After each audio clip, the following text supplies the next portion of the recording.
Welcome to Pindar Poetry. We hope you learned something new. You start by measuring and chilling. Use 1 cup of frozen fruit, half a cup of yogurt, and a little sweetener. This controls texture and sweetness. Once measured, add fruit and yogurt into the blender first so solids break down cleanly. Blend in short pulses to create a smooth, thick base rather than a froth that kills carbonation later. Make sure the cola stays cold and sealed. Carbonation is fragile, so do not open it until you are ready to fold it in. Once you have a creamy, scoopable puree, about 20 to 30 seconds of medium speed blending, stop and taste for sweetness. Transfer that dense base into a chilled bowl. This prevents heat and foam from forming.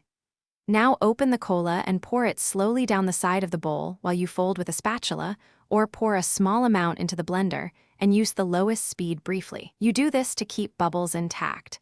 Gentle motion preserves fizz while combining liquids evenly.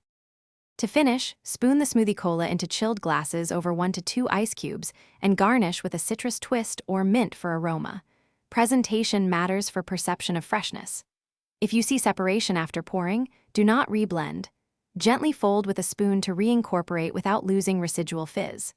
If the drink is flat, pour in a small splash, about 1/4 cup, of fresh chilled cola per serving and stir slowly. Serve immediately so you enjoy. Thanks for watching. Consider subscribing if we helped you.